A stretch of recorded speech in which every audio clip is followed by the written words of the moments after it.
I still remember that morning as if it happened yesterday. The office at Summit Dynamics, where I had worked for 7 years, always smelled faintly of burnt coffee and overworked ambition. The air was cold enough to keep everyone awake, though no one really wanted to be there. I sat in the 12th floor conference room, hands on an old notebook, trying to look calm while Mason, the executive director, smiled that polished smile everyone recognized, the kind that usually came before good news, for someone who wasn't me.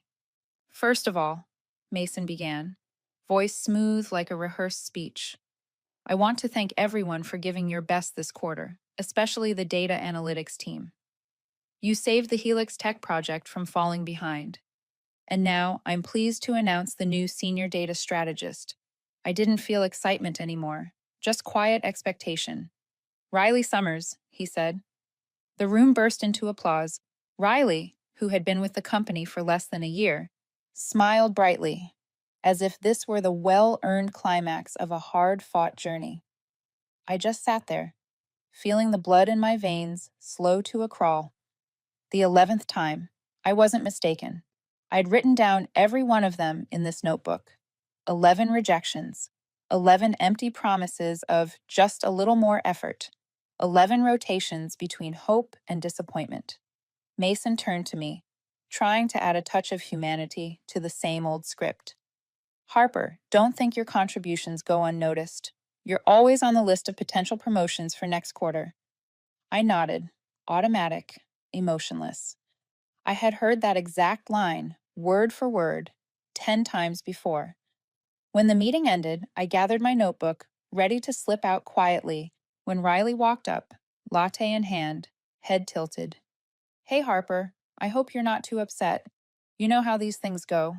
Timing, right? Sure, Riley. Timing, I said aloud. But in my head, another word echoed. Lies. The office grew noisy. Chatter, laughter, congratulations for Riley. I went back to my desk by the window overlooking downtown Seattle, the same desk where I'd spent thousands of hours fixing code, cleaning data, and saving deadlines no one else could.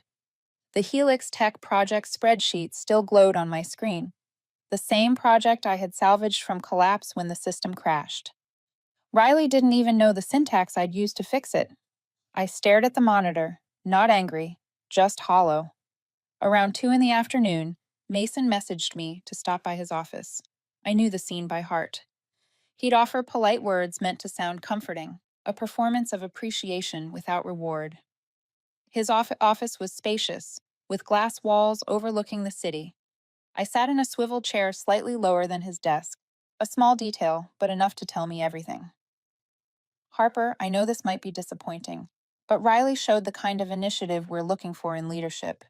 You have potential. You just need to learn to show yourself more. I almost laughed.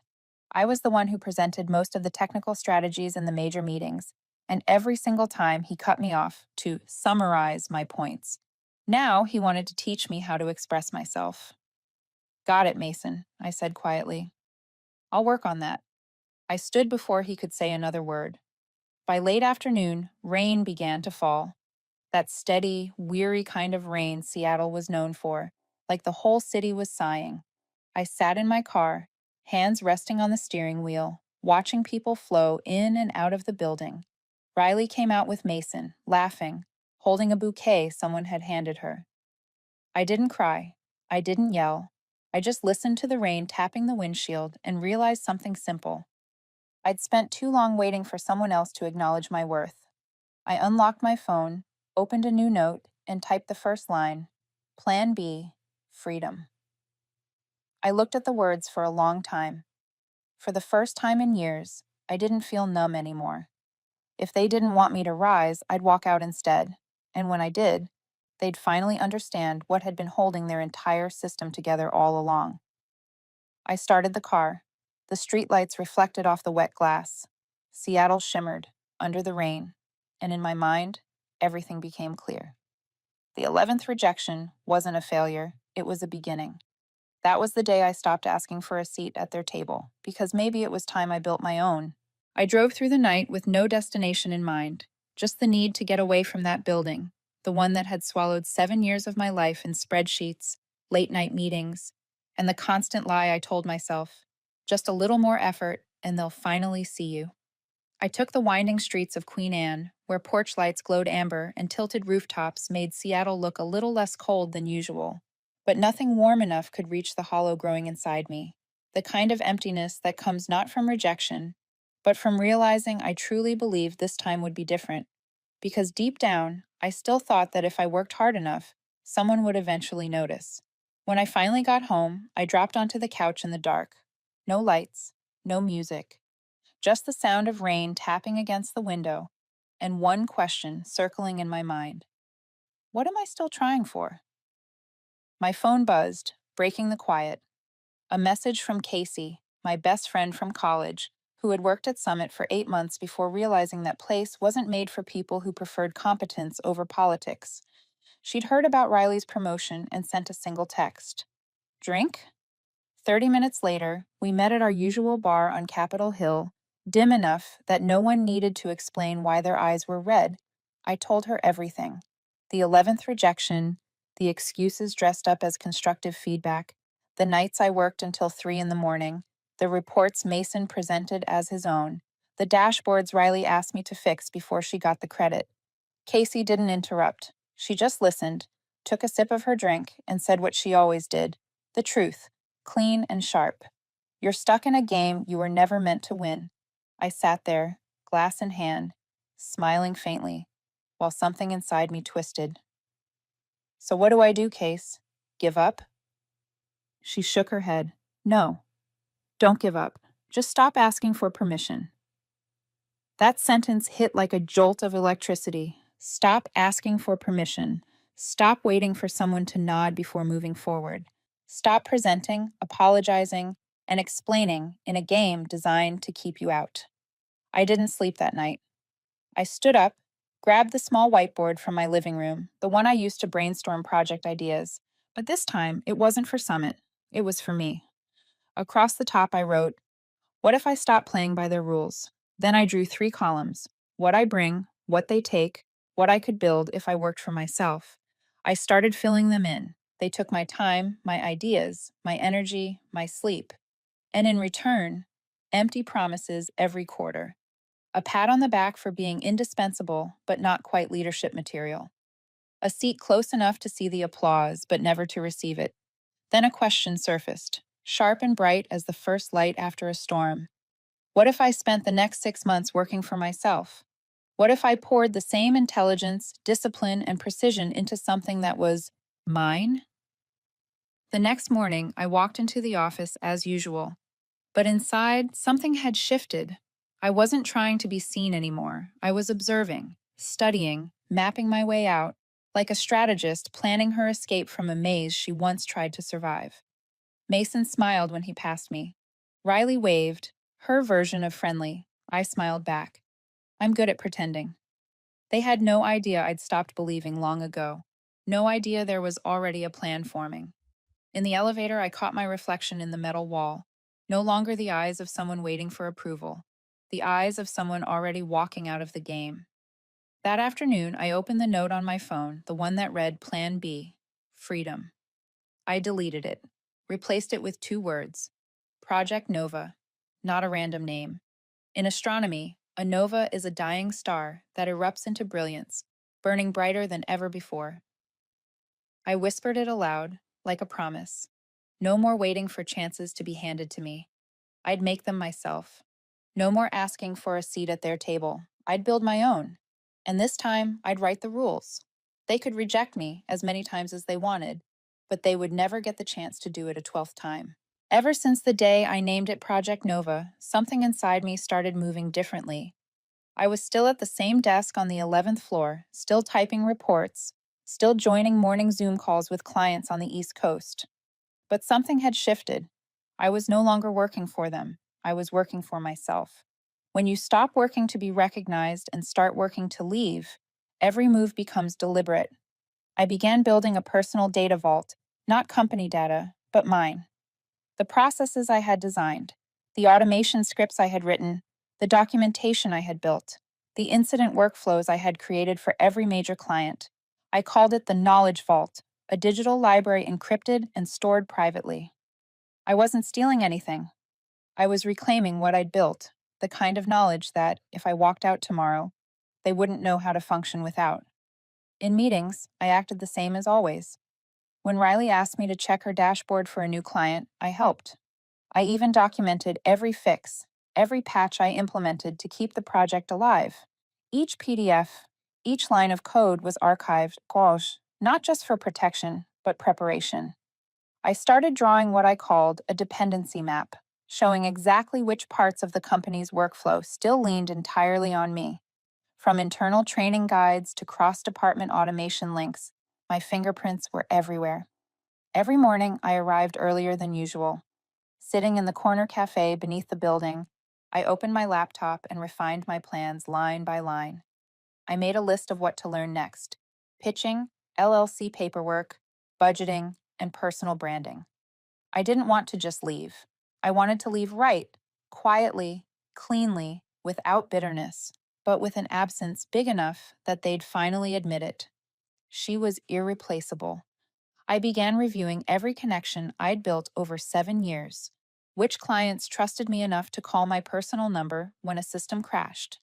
Who had sent thank you emails saying I'd saved their team from chaos? I collected them all in a separate sheet. One night, a client named Bill from Horizon Tech called at 10 p.m. because his data pipeline broke before a quarterly report. I fixed it in 15 minutes. The next morning, he sent a thank you note CCing Mason and Riley. Only I replied. Riley didn't.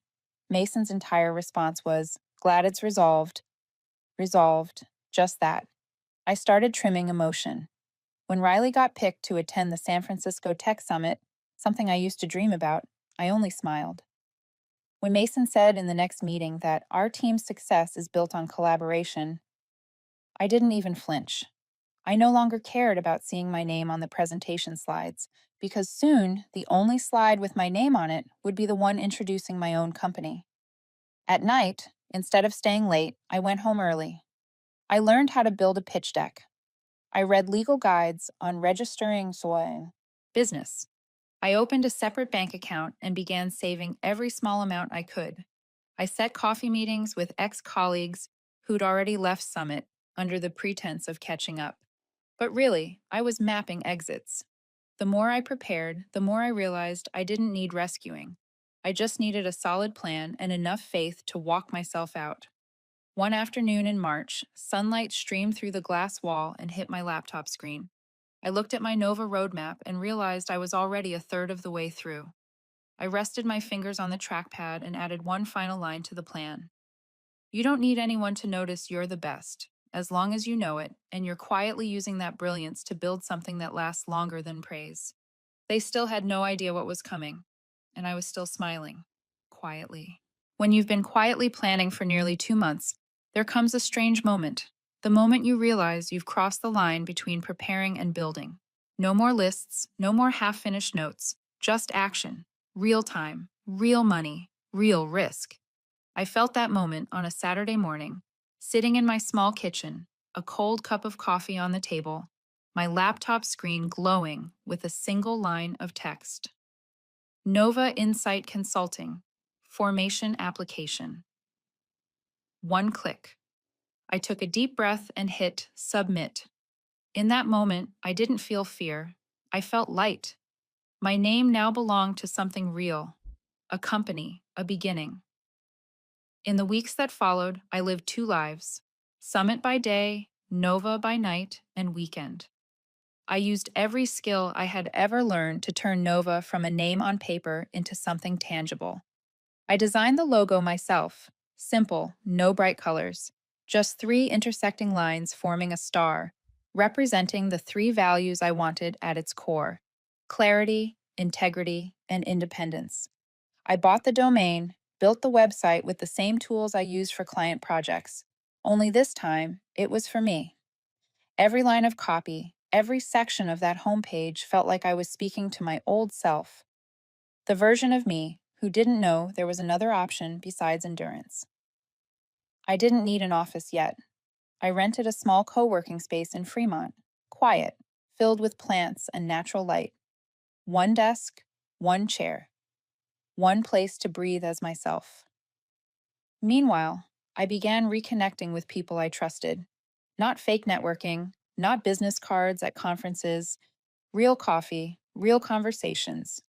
I started with those who had left Summit, now scattered across other firms. They told me stories: who was where, who was frustrated, who was quietly searching for a new data partner. One afternoon, during a talk with Lena, a former analytics director from a past project, she leaned in and whispered, "If you ever start your own firm, I'll be the first to send you a client." I laughed, didn't promise anything, but my pulse quickened. That wasn't theory anymore. That was momentum. I began writing a personal portfolio, not a resume. I documented case studies, how I cleaned data for a healthcare client, how I restructured internal workflows, how I salvaged a failing report hours before deadline. Not to claim I was good, but to prove I created a measurable impact. To stay cautious, I met with an intellectual property lawyer. I didn't want Summit to have any reason to drag me into court, even though I'd never signed a non-compete. I explained clearly, I'm not taking clients, not copying proprietary materials. I'm using my own skill set and relationships, the ones I built through 7 years of sleepless nights and relentless work. I remember one late night, sitting at my shared desk as light rain streaked the windows. I opened my Nova roadmap, now full of short-term goals, finalized 3 service proposals, create one demo dashboard, and identify 10 potential clients. Then I typed one more line at the bottom. Don't try to impress. Create impact. I didn't want their attention anymore. I wanted them to feel my absence like a real loss. And then one day, an email arrived from Zenith Labs, one of Summit's biggest clients. The sender, Bill, Director of Data. He wrote just one sentence. "Harper, I heard you're working independently now. Coffee sometime?" I froze for a second, hands hovering above the keyboard. This was it, the shift from blueprint to reality. I replied, "Absolutely. Thursday afternoon. Fremont?" When I arrived at the cafe, Bill was already there. No small talk, no corporate tone. He looked straight at me and said, "I've never seen Summit this disorganized since you left the project. They've lost control. We need clarity. We need someone who understands both data and people." I smiled, pulled a one-page service brief from my bag, and placed it on the table. "Then I think we can work together." Nova was no longer an idea. It was becoming real. One client, one decision, one act of quiet courage at a time. I always thought the day I quit would be dramatic. Maybe I'd stand up in a meeting and say I'd had enough, or post a long, righteous essay on LinkedIn about all the times I was overlooked but kept showing up anyway. But in the end, the day I resigned was quiet. No fireworks, no witness. No one saw it coming but me. That morning started like any other. I made coffee, opened my laptop, and checked my emails. Then I pulled up a Word file I'd written 2 weeks earlier and read it one last time, just to be sure. The title, Resignation Letter, Harper Lane. It was short, polite, and precise. No emotion, no blame, just one clear message. This chapter is done, and it's time to turn the page. I printed it, folded it neatly into thirds, and slipped it into a white envelope. When I left home, Seattle was gray as usual, but inside I felt strangely light, like I'd finally taken off a damp coat I'd been wearing for 7 years without noticing. I waited until 10. When Mason returned from his finance meeting, I knocked on his door. "Got a minute?" I asked calmly. He nodded, motioning for me to sit, still unaware of what was coming. I placed the envelope on his desk. "I'm officially resigning. I'll be leaving Summit in 2 weeks." No explanations, no apologies. Mason raised an eyebrow, silent for a few seconds, studying me like he wasn't sure if this was real. Then he smiled, the kind of practiced smile managers use when they're buying time. "Harper, if this is about the promotion, we can revisit that conversation. I already have plans for next quarter. Don't make a hasty move." I met his eyes.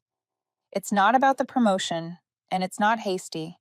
It's a decision I've thought through. I'm leaving because I finally have my own direction." He nodded slowly, his face tightening. "We'll miss you." "I know," I said, and stood. As the door closed behind me, every step back to my desk felt like walking out of a room that had long run out of air. The news spread fast. Some people looked shocked. Some came by to ask if something had happened. Riley stopped at my desk and gave a small smirk. "So you're leaving? Everything okay?" "Everything's fine," I said. I didn't owe her an explanation. Not to the person who once saw me as an obstacle and now realized I'd been the foundation. The next day, Mason called for a meeting. This time, HR was there. So was Helen from Project Ops. The air felt cautious, like something fragile was on the table. "Harper," Mason started, "we've reviewed things, and honestly, we don't want to lose you.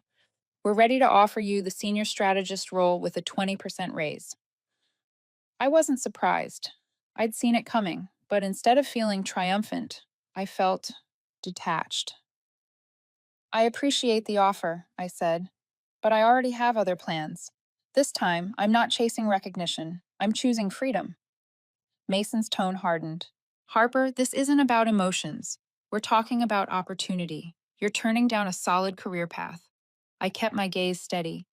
"I'm not rejecting the path. I'm just not choosing yours." After that, the atmosphere changed. No one said anything directly, but I could feel it.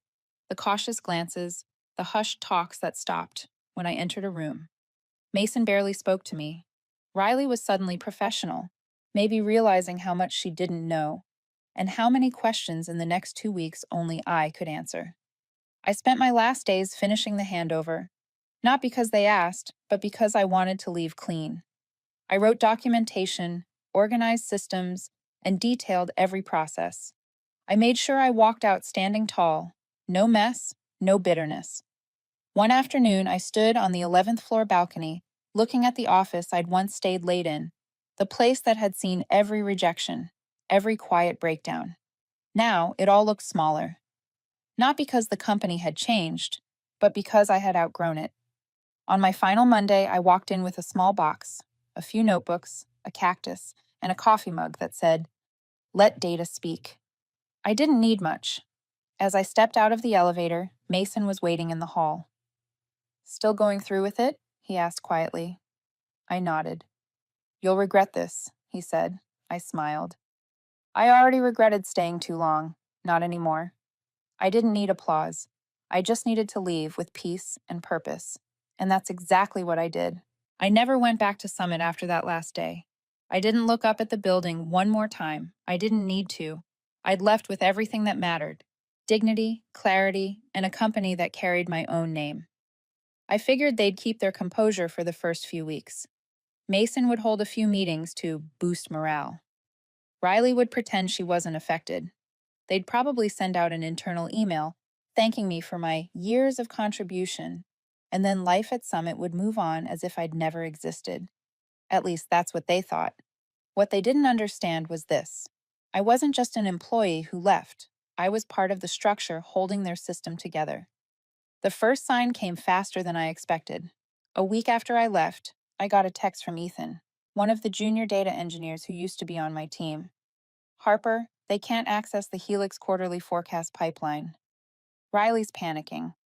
Mason's asking if anyone has a copy of your automation protocol. I'm not saying anything, but they're freaking out. I read it, didn't reply. I didn't need to.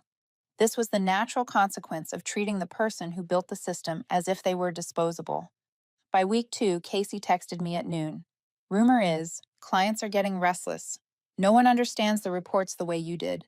Summit's in full damage control mode." I still said nothing. Not out of pride, but because I already knew this was coming.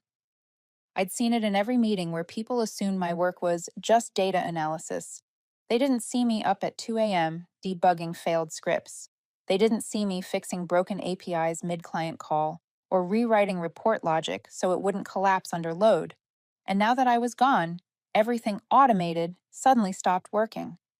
Because it was never automated, it was me. At the end of the second week, a call came in from a number I didn't recognize. I almost let it ring out until I saw the name, Bill, from Zenith Labs. "Harper," he said without preamble, "Summit's in chaos. Our new project's already a week behind. Riley can't answer basic questions. I need to ask, are you taking new contracts? I took a slow breath. Bill, I don't steal clients from Summit. I didn't say steal. I said Summit's not delivering, and I need someone who can. I paused. Nova Insight can draft a proposal. Next week? Perfect, Meg, he said. I'll be waiting. When I hung up, I just sat there for a while. This wasn't revenge. I wasn't poaching or scheming. I was simply doing my job. Better, cleaner, freer. Over the next few days, messages trickled in. A former colleague sent a photo of the whiteboard in the office where they were trying to recreate my workflow, piecing it together from memory. Another wrote, Riley just left a meeting white as a sheet. HealthCore's dashboard failed again. No one can debug it. They don't even understand why your old reports worked. I didn't say it, but I knew exactly why. That dashboard was one I'd rebuilt from scratch, but under time pressure, I never documented it for user handoff. Mason had waved it off at the time. Doesn't matter, as long as it runs. Well, let's see how that's working out now. By week 3, I was sitting across a conference table at a tech firm overlooking Lake Union, the same firm whose director I'd once met for coffee months ago. They'd heard I'd gone independent and wanted Nova to audit their entire analytics system. As I presented Nova's first proposal, laptop open, slides projected, every eye in the room fixed on me. And for the first time, I realized I wasn't waiting for permission anymore. I wasn't asking for a seat. I was leading the table. Back at Summit, things were unraveling fast. Mason kept up appearances, but the meeting load doubled. Riley stayed, but she'd stopped talking in team calls. Someone told me they were bringing in an external consultant to conduct an internal review. I almost laughed. They'd had that consultant for 7 years. They just never noticed. I wasn't the reason they failed. I was the reason they hadn't, until I left. I thought that by leaving Summit quietly, they'd let it end the same way, quietly. I hadn't exposed anyone. I hadn't taken clients. I hadn't written a bitter farewell email. I believed that professionalism would, at the very least, be met with silence. I was wrong. 4 weeks after I left, right in the middle of pitching a new client, an email popped up from Summit Dynamics legal counsel. Subject line, breach of confidentiality, legal notice. I read it twice, hoping I'd misread. But no, it was exactly what it looked like, a threat of legal action. They accused me of violating the company's confidentiality agreement and illegally approaching existing clients. 8 pages long. 3 clients listed, including Zenith Labs, the one whose CEO had contacted me first. And then the final line, we demand that Ms. Harper Lane cease all business activity with clients under Summit Dynamics' network within 5 days, or legal action will be taken. I sat still, not afraid, just deeply disappointed. I'd always known Mason was cold, but I'd given him credit for fairness. Now I saw what fear of losing control could do to a man, how easily power could twist truth. That night, I called Casey. She could tell from my voice that something was wrong. I told her everything. She was quiet for a second, then said, "They just picked the wrong person to mess with." Within hours, we looped in Tasha, Casey's friend, a corporate attorney who specialized in small businesses and startups. Meeting her the next morning was the smartest move I'd made through all of this. Tasha read the notice carefully, then asked, "Did you ever sign a non-compete at Summit?" I went through my old files, the stacks of documents I once thought I'd never need. Just as I remembered, there was no such clause. Tasha smiled. "Then this is bluffing, a scare tactic. They're hoping you'll back down on your own." "I'm not scared," I said quietly. "I'm angry." In the days that followed, I saw the ripple effect of that email. One potential client, a deal already mid-discussion, suddenly went silent. Later, I heard Mason had called their director directly, implying that I was under legal dispute and not trustworthy. I didn't respond publicly, but inside, a fire lit up. I hadn't sabotaged them. I'd simply walked away, and they were reacting as if I'd stolen their entire empire.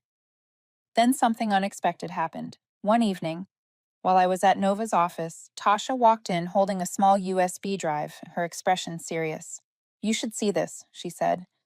Inside the drive was a hidden folder, no sender name, just a short text file that reads, They're not just cowardly, they're lying. These are Mason's emails to legal.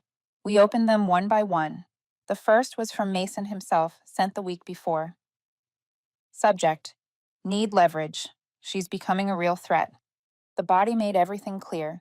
Direct instructions to the legal team to tie Harper to a confidentiality breach, even though no such clause existed, and to apply legal pressure to stall Nova's growth. Tasha exhaled.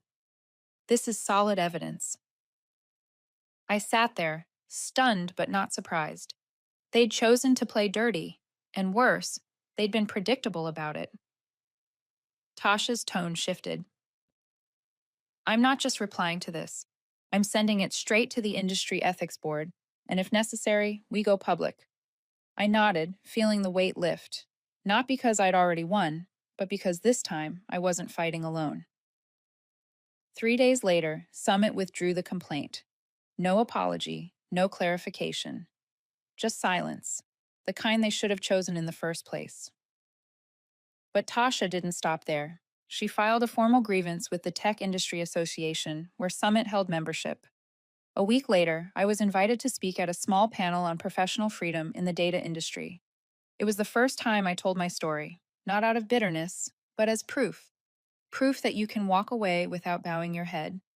I didn't win because I was stronger. I won because I stopped playing by their rules. I wrote my own, and I wrote them in truth. There's a strange kind of silence that comes after a storm. Not triumph, not relief, but a calm so pure it almost feels unnatural. It's like standing in a room that used to echo with shouting, and suddenly everything goes still. After Summit quietly withdrew its lawsuit after Tasha sent the evidence to the ethics board and industry councils, I didn't feel the rush of victory I'd imagined.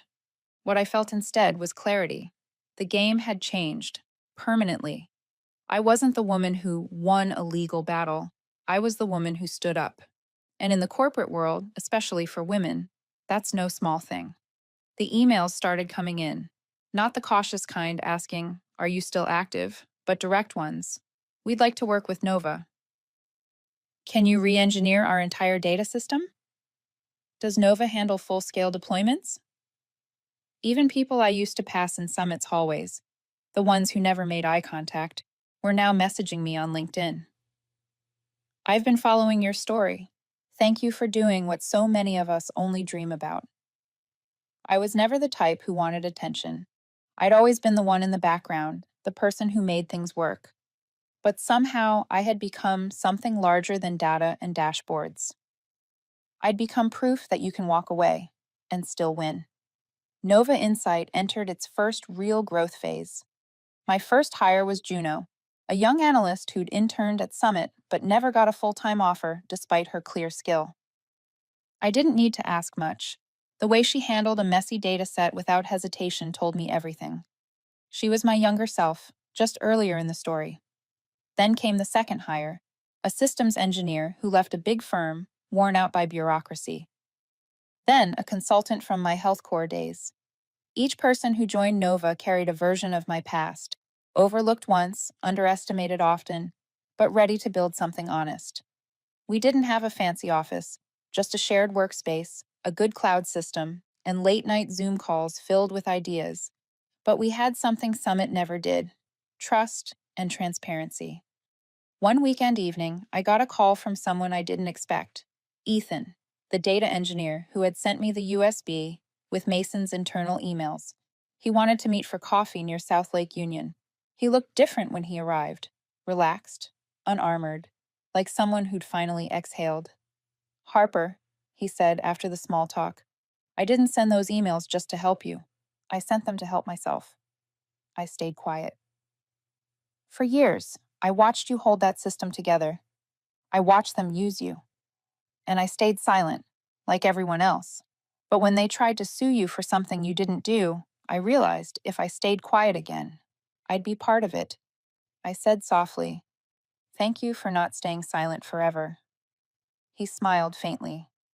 "You're not just building a company, Harper. You're rebuilding what value is supposed to mean at work." Not long after, an email arrived from the organizers of Tech Forward Conference, one of the biggest events for founders in data and AI. We'd love for you to share your journey, how you built something new after leaving a toxic environment. It's a story a lot of people, especially women in tech, need to hear. I hesitated for a few days. I'd never imagined myself on a stage telling my story. But then I remembered how I'd felt after the lawsuit. Not afraid, just light. And I knew, if I didn't speak, someone out there would still believe they were wrong for walking away. I said yes. The day of the talk, there were no theatrics, just me, a microphone, and more than 200 people in the room. I started simply. I used to think I needed a promotion to prove my worth. Now I know all I ever needed was to decide not to stay where I wasn't seen. I told my story plainly. No drama, no victimhood, just truth. With every chapter, I saw heads nodding. Some people took notes, some wiped tears, some just stared, recognizing themselves in my words. When I finished, the room rose in a standing ovation. But what moved me most was what happened next. A middle-aged woman approached me, took my hand, and said quietly, "Thank you for going first. Now I know I can walk out too." That was when I understood. This was never just my fight. It was for everyone who's ever felt like an outsider in a system that was never built for them to begin with. 2 years after I walked out of Summit Dynamics, I stood in front of Nova Insight's new office, a two-story space filled with sunlight in a creative district just outside Seattle. The glass door carried our name in clean black letters, Nova Insight Consulting, and beneath it, the tagline I wrote on a sleepless night long ago, "Let clarity lead." Inside, 18 people were working.